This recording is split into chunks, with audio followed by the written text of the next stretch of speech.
And then the birds approached another valley. Now in this valley, the expected became the unexpected. Everything seemed to be upside down. For in this valley the rose bloomed in the bitter cold winter.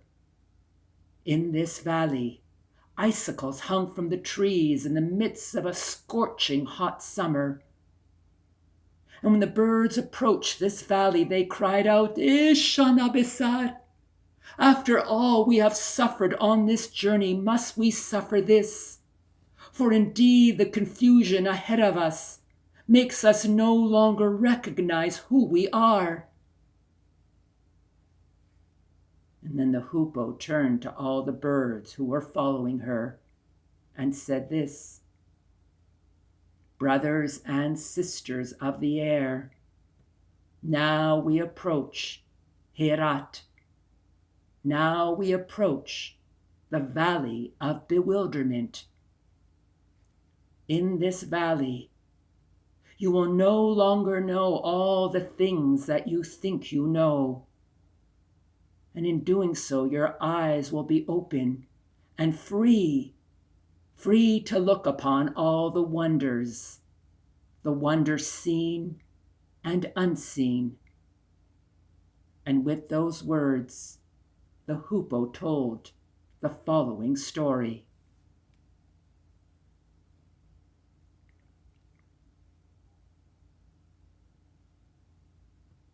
Once there was a pacha, a king, who had a daughter who was the most beautiful creature in the world.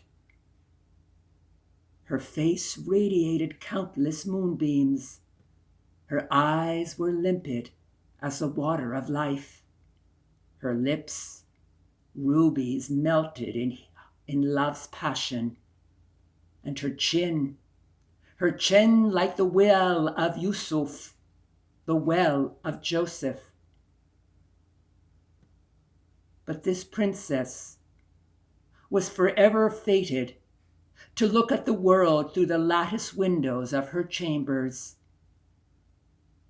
And then it was announced that a husband had been found for her, and she looked ahead to the life ahead of her with her new spouse, living in another palace, looking through the world through another pair of lattice windows.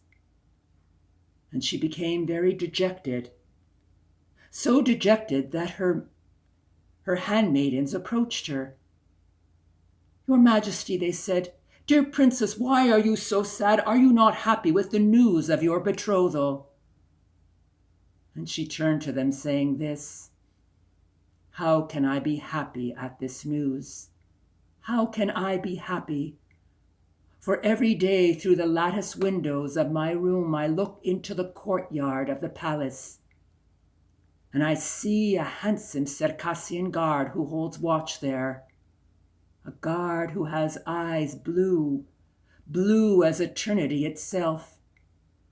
And every day when I look him cross that courtyard, I am consumed with love for him, and I know it is my fate that I will never see him, that I will never enjoy the sweetness of his embraces. The handmaidens surround the princess, and they said, Your Majesty, do not despair. Do not despair, O princess, for love draws together what the world tries to keep apart. Love draws together what the world tries to keep apart. We will find a way that you but once have a chance to meet your true love. And so that evening, the princess's handmaidens disguised themselves as page boys. And in their disguise, they slipped out through the palace gates, and that evening found their way to a tavern. And in that tavern, they saw sitting at one of the tables by himself the Circassian guard. He had his drinking cup before him, and he was looking down in such a dejected fashion. And then they approached him. And with the few drinks they offered him, they heard his story. He was a love-lost young man. And through the many years that he had lived, though they were not many, he had not found his true love. That was his story to them. And then they gave him one drink after another, until he became so intoxicated that he fell into a deep sleep. And when he collapsed to the floor, the handmaidens wrapped that Circassian guard in a carpet, and in their disguise, holding that carpet, all of them, they carried him back to the palace, slipping back through the palace gates to enter. And that evening they entered the room of the princess. And then when they unfolded what the carpet had hidden, she saw her beloved was there.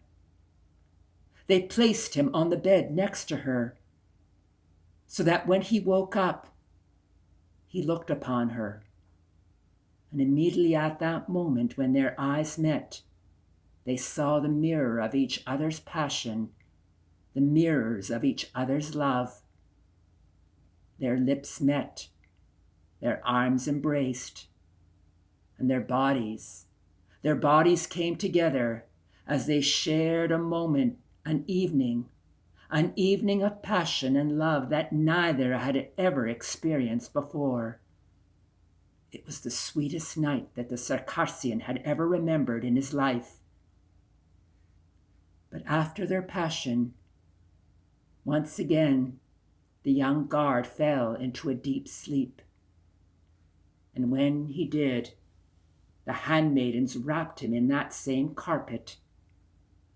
And just as the light was rising over the horizon the next morning, the handmaidens in their disguise slipped through the gates again of the palace, carrying that carpet, bringing it back to the tavern, and placing the young man at that very bench he was sitting the night before, so that by the time that they left him, he had woken up from his deep slumber.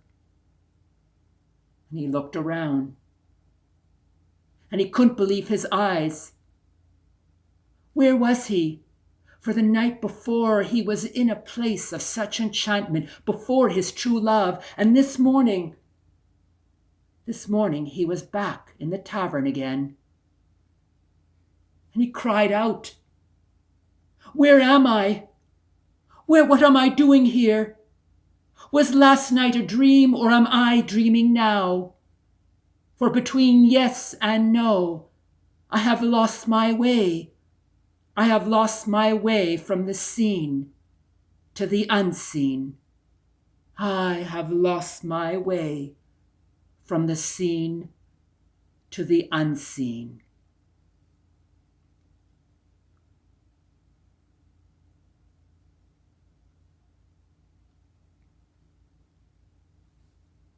And when the birds crossed this valley, the confusion was too much for some of them. So much that some of the birds were filled with a bitter nostalgia for all the lies they once believed in.